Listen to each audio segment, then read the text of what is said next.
nós queremos falar aqui acerca da luta entre o espírito regenerado e a natureza pecaminosa. Porque, como eu falei, quando o ser humano é regenerado, quem nasce de novo é o seu espírito. Então, a sua natureza pecaminosa não é aniquilada da sua vida. A sua natureza permanece ali, querendo influenciar o homem. Só que qual é a diferença de antes para agora? Antes da conversão, o ser humano só tinha a influência da natureza pecaminosa. Não tinha a influência do Espírito Santo de Deus sobre o seu espírito. Porque o seu espírito também era caído. Quando ele se converte, o Espírito vem habitar no seu espírito e passa a influenciar esse espírito. E esse espírito agora influencia a sua vida. No entanto, a natureza pecaminosa ainda está dentro dele e pode também influenciar a sua vida, a sua alma.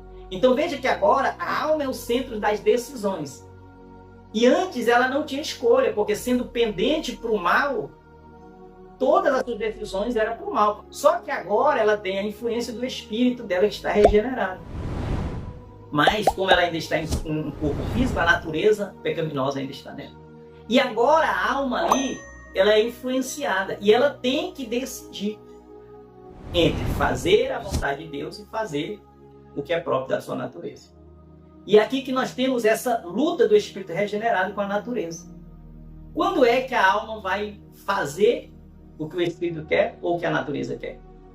A Bíblia deixa bem claro que é a partir daquilo que ela alimentar mais. O homem carnal vai fazer as coisas da carne, mas o homem espiritual faz as coisas do espírito. Então, meus irmãos, o espírito regenerado, como eu já falei, antes ele era mau. Agora ele tem a influência do espírito, mas continua tendo a natureza pecaminosa. E eu quero trazer um versículo aqui, lá em Marcos capítulo 14, verso 38. É um versículo que Jesus fala com seus discípulos.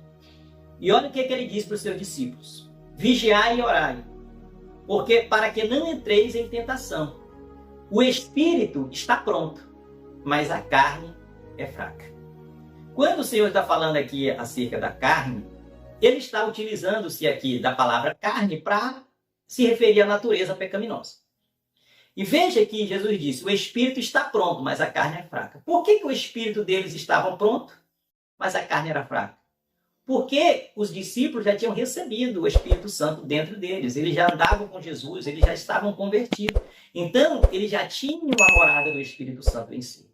Então, o espírito deles já tinha sido transformado, regenerado, estava pronto. Mas a carne, ou seja, a natureza pecaminosa, continuava lá, influenciando. Por isso Jesus disse, olha, vocês precisam vigiar e orar. Jesus estava prestes a passar por um momento difícil. E ele precisava da ajuda do Pai para passar por aquele momento de angústia. Ele, então, vai orar. E os discípulos não conseguem fazer o mesmo. Ele diz, olha, orai e vigiai, porque o espírito de vocês está pronto, mas a carne, ela é fraca.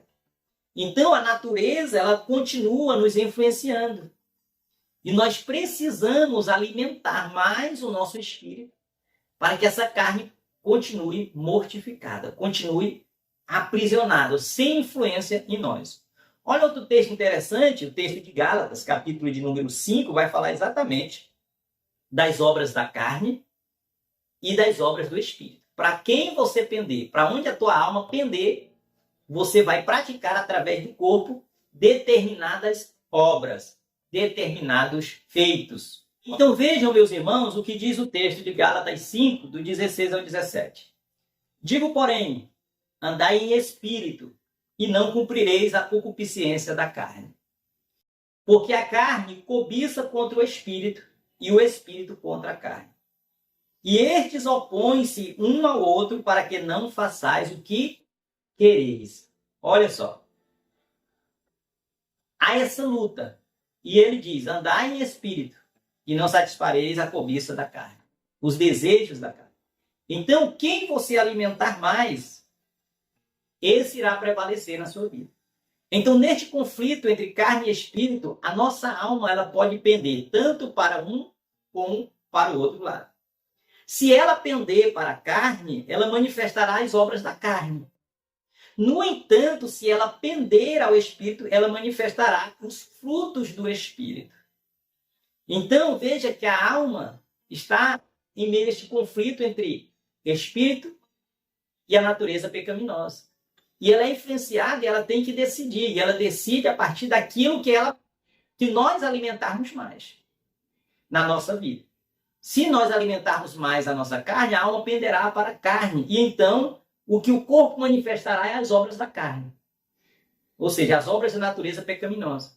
Se nós alimentarmos mais o Espírito, e como nós alimentamos o Espírito? Com as coisas de Deus, a comunhão, a oração, o jejum, a palavra, aquilo que relaciona-se com o espiritual, vivendo para Deus. Então esse Espírito, ele vai sobressair e vai mortificar, vai controlar essa natureza, e a nossa alma então vai fazer coisas boas, e o corpo vai refletir no corpo os frutos do Espírito.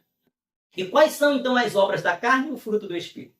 Se o homem pender para a carne, as suas obras serão, Gálatas capítulo 5, verso 18 ao 21. Mas se sois guiado pelo Espírito, não estáis debaixo da lei, porque as obras da carne são manifestas, são conhecidas.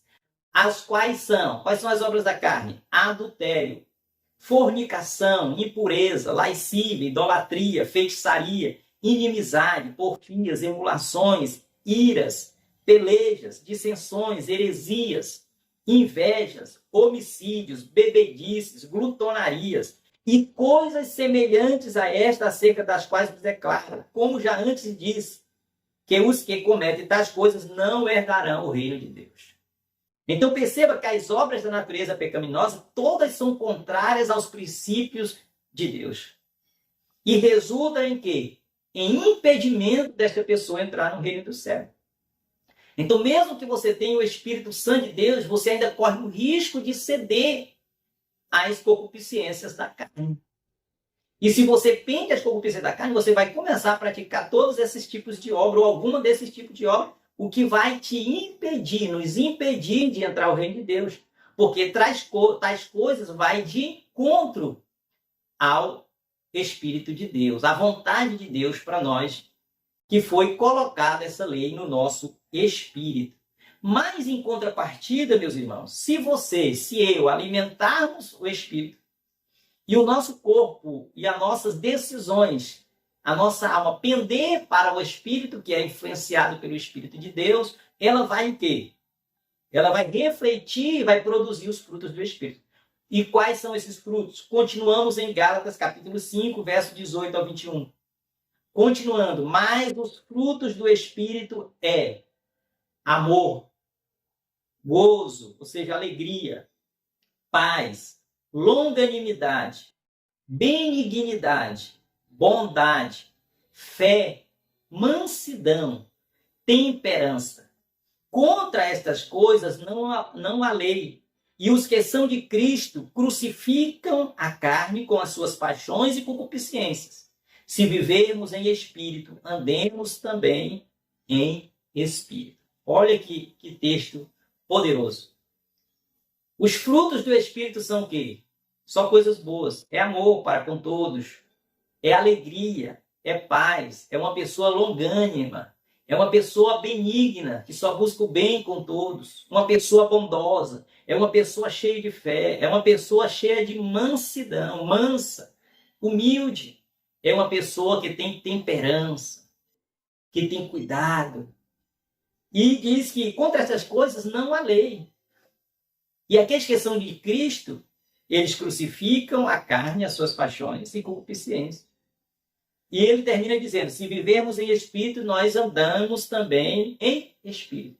Ou seja, se nós vivemos em espírito, as nossas obras manifestas serão os frutos ou o fruto do espírito, que reflete essas várias partículas que nós falamos aqui. Nós vamos refletir em nós e nos outros cada uma dessas coisas que eu refleti aqui. Falei amor, alegria, paz, longanimidade, benignidade, bondade, fé, mansidão e temperança.